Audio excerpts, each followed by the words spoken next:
یا معین الدین چشتی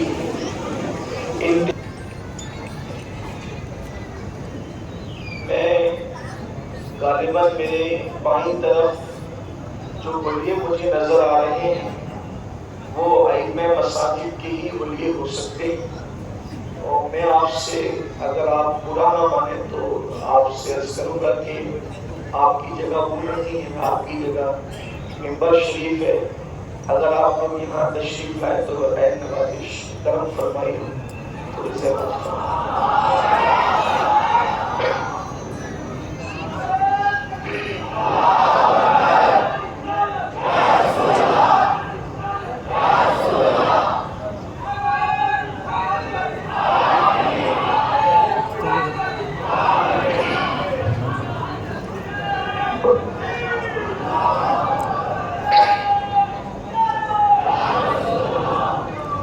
جب تک ہماری قوم اپنے اماموں کی عزت کرتی رہے گی، یہ قوم بھی پوری دنیا میں عزت پائے گی، اور جب یہ قوم اماموں کی عزت کرنا چھوڑ دے گی تو دنیا میں بھی ذلیل ہوگی اور آخرت میں بھی رسوا ہوگی۔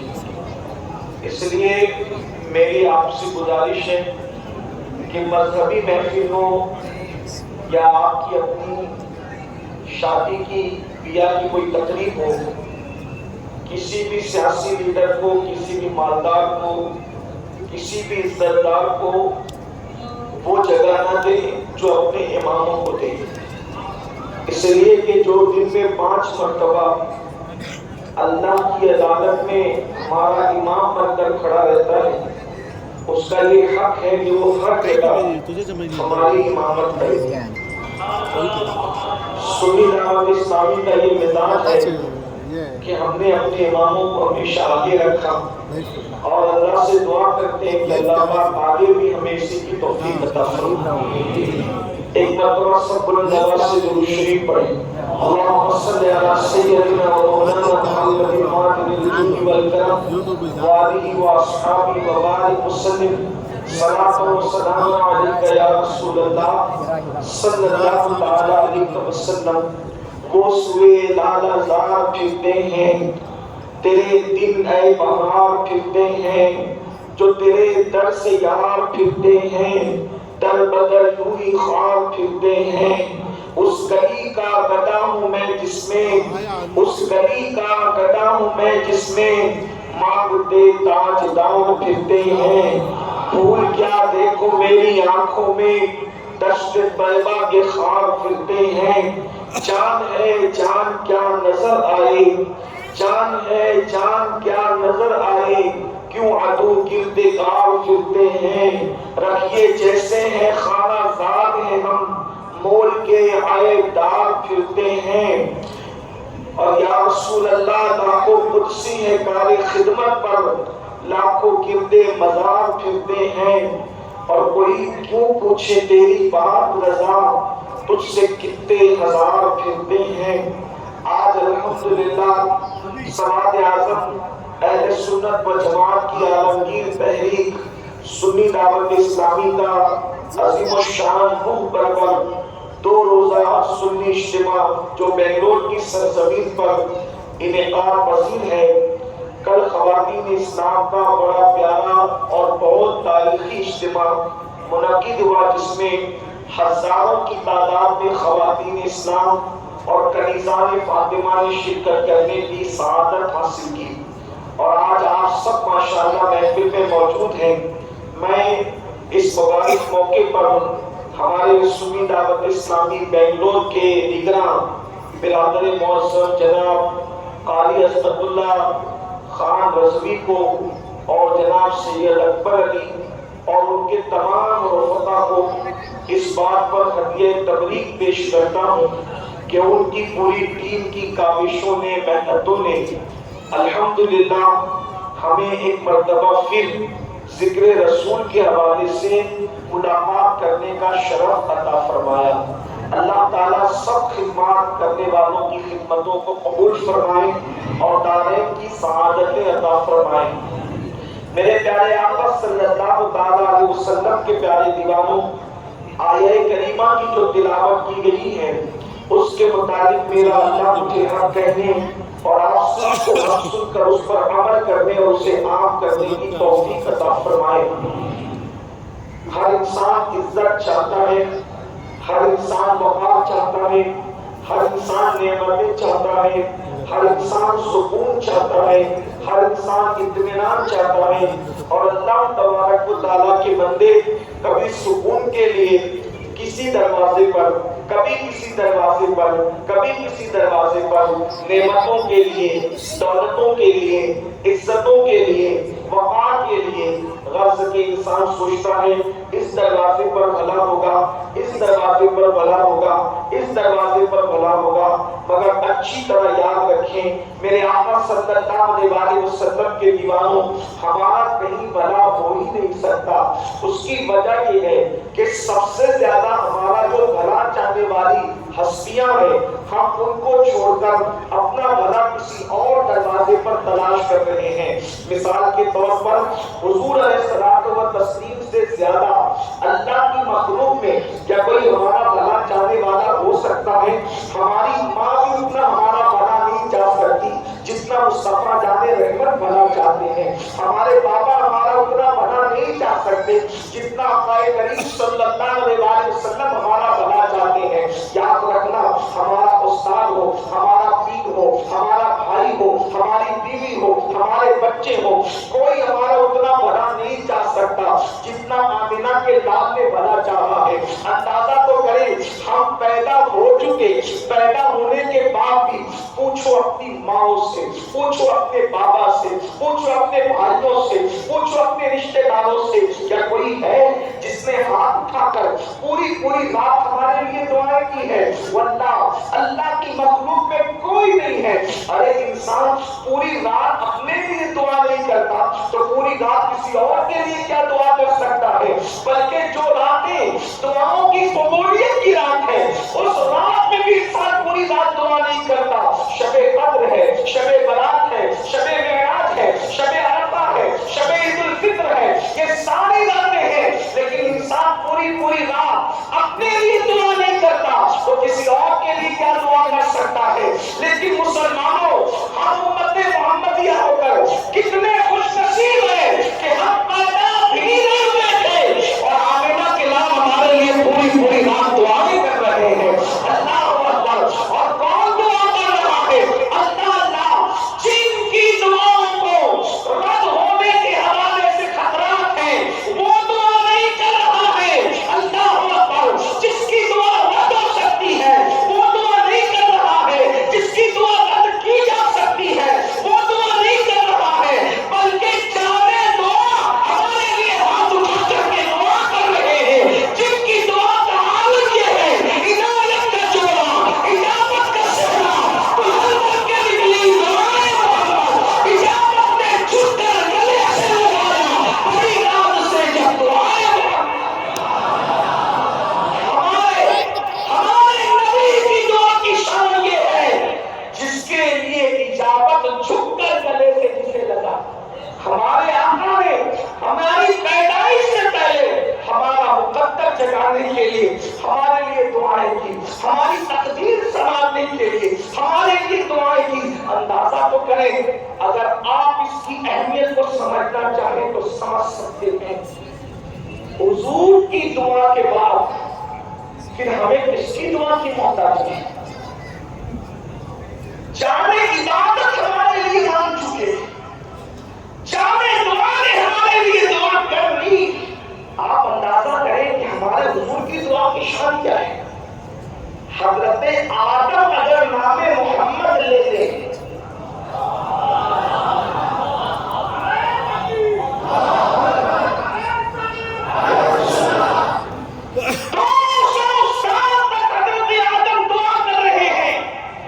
لیکن کوئی جواب نہیں آتا، نام محمد زبان پر آیا تو دعا کو قبولیت کا شرف عطا کر دیا۔ جس کا نام آنے پر دعا قبول ہوتی ہو، جس کا نام آنے پر دعا قبول ہوتی ہو، جب وہ جانے دعا خود دعا کرے تو پھر دعا کی معراج کا عالم کیا ہوتا ہو۔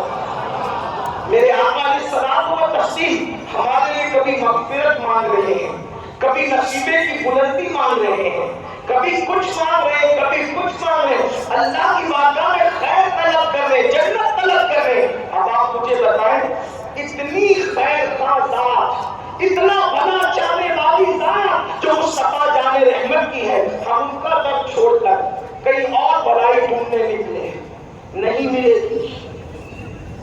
اس لیے کہ ہم بھلائی ڈھونڈنے کے لیے گناہوں کی اڈوں کی طرف نکلے، اور جہاں گناہ ہے وہاں بربادی ہے، جہاں گناہ ہے وہاں تباہی ہے، جہاں گناہ ہے وہاں سکون نہیں ہے، جہاں گناہ ہے وہاں قرار نہیں ہے، جہاں گناہ ہے وہاں اطمینان نہیں ہے۔ اس لیے کہ اچھی طرح یاد رکھنا، گناہ چھوٹا ہو یا بڑا، حضرت سیدنا فاروق اعظم رضی اللہ تعالیٰ نے ارشاد فرماتے، گناہ چھوٹا ہو یا بڑا، مجھے اتنا سمجھتا ہے کہ گناہ سے رسول اللہ کا دل دکھتا ہے۔ چھوٹے سے چھوٹا گناہ کرو یا بڑے سے بڑا گناہ کرو، حضور کا دل دکھتا ہے۔ آپ سے پوچھتا ہوں، اگر راستے پر بیٹھنے والے بھکاری کا کوئی دل دکھائے، آپ غور کرو، جس بھکاری کی کوئی اوقات اور حیثیت نہیں ہے، اگر اس کا کوئی دل دکھا دے تو بندہ تباہ اور برباد ہو جاتا ہے۔ کسی بھکاری بھیک مانگنے والے کا کوئی دل دکھائے تو بادشاہوں کے ہاتھ میں بھیک کے کٹورے آ گئے۔ تاریخ پڑھنے، بڑے بڑے بادشاہوں کے تخت تاج کیوں ملے؟ کسی کا دل دکھانے کی وجہ سے۔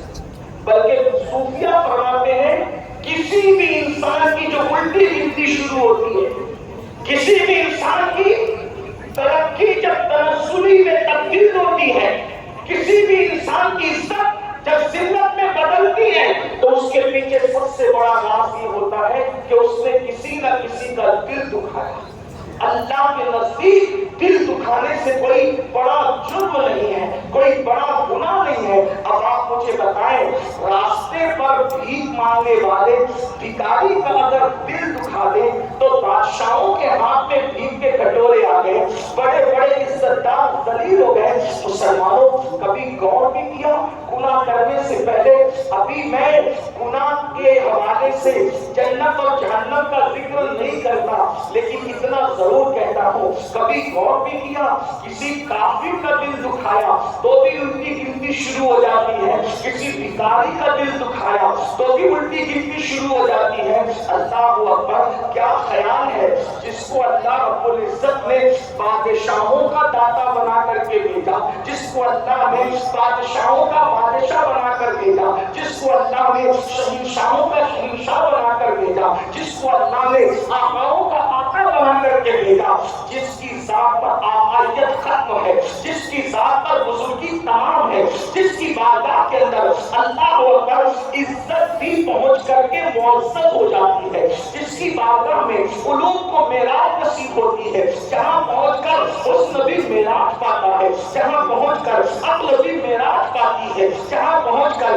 عبادت کو بھی معراج نصیب ہو جاتی ہے، اس ہستی کا دل اگر کوئی دکھائے تو پھر وہ سکون کیسے پائے؟ لوگ کہتے ہیں امت مسلمہ کا زوال کا سبب یہ ہے، کوئی کہتا ہے یہ ہے، کوئی کہتا ہے یہ ہے۔ سارے دانشوروں کی فکر سراخوں پر ہے، سارے دانشوروں کی آواز سراخوں پر ہے، لیکن ہم کو جو سمجھ میں آیا، بزرگوں کی چوٹیوں میں بیٹھ کر کے یہ اللہ اکبر سیدنا فاروق اعظم فرماتے ہیں، گناہ کوئی بھی کرو، چھوٹے سے چھوٹا ہو یا بڑے سے بڑا، وہ ڈائریکٹ رسول اللہ کے دل کو تکلیف پہنچاتا ہے، حضور کا دل دکھاتا ہے۔ مجھے بتاؤ، اب مسلمان رو رہا ہے کہ ہماری لاشیں بے گورو کفن کہیں پر تڑپ رہی ہے، اب مسلمان بے چین ہو رہا ہے، ہماری بیٹیوں کا سہاگ گزر رہا ہے، مسلمان اب بے چین ہے، مرثیہ کھڑا ہے کہ لاشیں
جب میری قوم کا کوئی جوان زنا کرتا ہوگا تو حضور کے دل پہ کیا گزرتی ہوگی؟ جب میری قوم کا کوئی جوان نشے میں دھل پڑے رہ کر کسی گٹر کے کنارے تڑپتا ہوگا، حضور کے دل پہ کیا گزرتی ہوگی؟ جب قوم کی کوئی بیٹی لاج میں اپنی آبرو کا سودا کر رہی ہوتی ہوگی، اس وقت رسول اللہ کے دل پہ کیا گزر رہی ہوتی ہوگی؟ جس وقت مسجد کے اندر کوئی امام اور محسن تیسرے مقتدی کا انتظار کر رہا ہوتا ہوگا فجر میں کہ وہ آئے گا تو جماعت قائم ہوگی، یعنی مسجدیں اتنی سنی سنی ہوتی ہوگی، تو حضور کے دل پر کیا گزرتی ہوگی؟ جب داڑیاں مڈا کر لوگ گٹروں میں پھینکواتے ہوں گے تو حضور کے دل پر کیا گزرتی ہوگی؟ جب مسلمان سود کا اور سکے کا دھندا کر کے حرام لقمہ اپنے پیٹ میں اتار رہا ہوتا ہوگا، اس وقت تو حضور کے دل پر کیا گزر رہی ہوتی ہوگی؟ مجھے بتاؤ تو صحیح، میرے آقا صلی اللہ علیہ وسلم کے دیواروں طائف کی وادیوں کے پتھر، ذرا دل کے کانوں سے سننا، عشق مصطفیٰ کا دعویٰ کرنے والوں، محبت رسول کا دعویٰ کرنے والوں، مجھے بتاؤ طائف کی وادیوں کے پتھر رسول اللہ کے جسم نازنین کو زخمی کرتے ہیں، مگر ہمارے گناہوں کے نشر حضور اکرم صلی اللہ علیہ وسلم کے دل کو زخمی کرتے ہیں، حضور کے دل کو تکلیف پہنچاتے ہیں، حضور کے دل کو اذیت پہنچاتے ہیں۔ آج مسلمان یہ سوچتا ہے مولانا گناہ کریں گے تو قبر میں اس کا جو عذاب ہوگا دیکھا جائے گا، محشر میں جو اس کا عذاب ہوگا دیکھا جائے گا۔ یہ غلط فہمی ہے اور سخت ترین غلط فہمی ہے۔ گناہ کا عذاب صرف قبر میں نہیں ہے، گناہ کا عذاب صرف میدان محشر میں نہیں ہے۔ اور میرے بھائیوں، اگر قبر اور محشر میں بھی ہو تو بھی ہم اس کو برداشت نہیں کر سکتے، لیکن گناہوں کی سزا دنیا میں بھی ملتی ہے اور دنیا سے ہی ملتی ہے۔ بلکہ بزرگان دین فرماتے ہیں مسلمان کو اگر ٹھوکر بھی لگتی ہے ٹھوکر تو اس کے گناہ کی وجہ سے، آپ اٹھا کر دیکھیں بزرگوں کے اخبار، مسلمان کو ٹھوکر بھی اس کے گناہ کی وجہ سے لگتی ہے۔ اگر مسلمان کا جلتا ہوا چراغ بھی بجھتا ہے تو اس کے گناہ کی وجہ سے بجھتا ہے۔ بلکہ آپ کو حیرت ہوگی اگر ہمارے جسموں پہ کبھی سستی چڑھتی ہے، سستی تو بھی گناہ کی وجہ سے، سستی کا اثر بھی گناہ کی وجہ سے۔ بزرگان دین فرماتے انسان کی آنکھ پھڑکتی، آنکھ جو پھڑکتی گناہ کی وجہ۔ لوگ کہتے ہیں دائی پھڑک رہی تو یہ، بھائی پھڑک رہی تو یہ، تمہارے قصے۔ بزرگان دین فرماتے آنکھوں کا پھڑکنا بھی، جسم کے اندر زلزلے کا پیدا ہونا بھی، حتیٰ کہ بیماریاں بھی سب گناہ کی وجہ سے، بلکہ جو بھی مصیبت ہے وہ گناہ کی وجہ سے۔ قرآن کہتا ہے وَمَا أَصَابَكُم مِّن مُّصِيبَةٍ فَبِمَا كَسَبَتْ أَيْدِيكُمْ، کہ تم پر جو بھی مصیبت آتی ہے وہ تمہارے اعمال کی وجہ سے، وہ تمہارے گناہ کی وجہ سے۔ بلکہ آپ کو ایک اور حیرت انگیز بات بتاؤں، اگر توجہ آپ کی میری طرف ہے تو آپ میری طرف توجہ رکھیں، دائیں بائیں والوں کی طرف آپ توجہ چھوڑیں۔ ایک بار بلند آواز سے درود شریف پڑھیں۔ اللہ رب محمد صلی اللہ علیہ وسلم نحن بعد محمد صلی اللہ علیہ وسلم صلاة و سلام علیکہ یا رسول اللہ صلی اللہ تعالی علیہ وسلم۔ بلکہ جو ظالم حکمران مسلط ہوتے ہیں، حدیث پاک ہے وہ بھی گناہوں کی وجہ سے۔ اللہ کے رسول صلی اللہ علیہ وسلم فرماتے ہیں کہ حدیث قدسی ہے، اللہ پاک ارشاد فرماتا ہے حدیث قدسی میں، اللہ فرماتا ہے کہ میں ہی اللہ ہوں۔ اللہ کیا فرماتا ہے؟ اللہ کہتا ہے میں ہی الہ ہوں، میں ہی خدا۔ بے شک مولا گواہی دیتے لا الہ الا اللہ، تو ہی اللہ، اور تیرے سوا کوئی عبادت کے لائق ہے ہی نہیں، اور کوئی ہو بھی کیسے سکتا ہے کہ کوئی تیرا ہمسر نہیں ہے، کوئی تیری کسان ہی نہیں ہے، کوئی تیری طرح ہے ہی نہیں۔ ارے جب کوئی تیرے محبوب کی طرح نہیں ہے تو کوئی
اس کی شان ہی میرے ساتھ ہے. تو اللہ فرماتا ہے کہ میں ہی اللہ ہوں.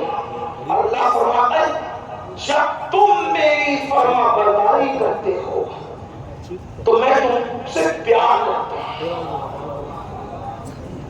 فرما برداری کرتے ہو تو تم سے پیار کرتا ہوں, تم سے محبت کرتا ہوں, تمہیں عزت دیتا ہوں, تمہیں وقار دیتا ہوں. اور جب تم میری نافرمانی کرتے ہو تو پھر میں تمہیں دشمن بنا دیتا ہوں. کس کی دشمنی؟ اللہ فرما ہے, حدیث قدسی ہے, اللہ فرما ہے جب تم میری نافرمانی کرتے ہو تو میں تمہیں دشمن بنا دیتا ہوں. دشمن بنانے کی وجہ نافرمانی. اپنے آپ پہ ڈھونڈ کے سوچو, ہم ایک دن میں اللہ کی فرما برداری کتنی کرتے اور نافرمانی کتنی کرتے. بلکہ دوسری حدیث میں وہ بھی حدیث قدسی ہے, اللہ فرماتا ہے جو تنہائی میں گناہ کرتا ہے گویا وہ مجھے جان کر چیلنج کرتا ہے. تھوڑا اس پہ بھی غور کریں. تنہائی میں گناہ کرنے والا گویا اللہ کو جنگ کا چیلنج کرتا ہے. میرے بھائی ذرا سوچ تو صحیح, محلے کے گنڈوں سے نپٹنے کی اوقات نہیں ہے, محلے کے کارپوریٹر سے منہ چلانے کی حیثیت نہیں ہے. اور جنگ کا چیلنج کس کو کر رہا ہے؟ کس کو؟ اس قاتل و مجنون کو جو اپنی شانیوں بیان کرتا ہے ان بطش ربک لشدید, تیرے رب کی پکڑ بڑی سخت ہے. اگر وہ فرعون کی پکڑ کر لے, دولت پہ گھمنڈ کر کے اکیلے میں گناہ کرنے والوں, جوانی پہ ناز کر کے تنہائیوں میں گناہ کرنے والوں, حسن و جمال پر اکڑ کر اطلاع کر خدا کو بھول کر گناہ کرنے والوں, تنہائیوں میں گناہ کر کے خدا کو جنگ کر چیلنج کرنے والوں, میرے اللہ کی شان تو دیکھو.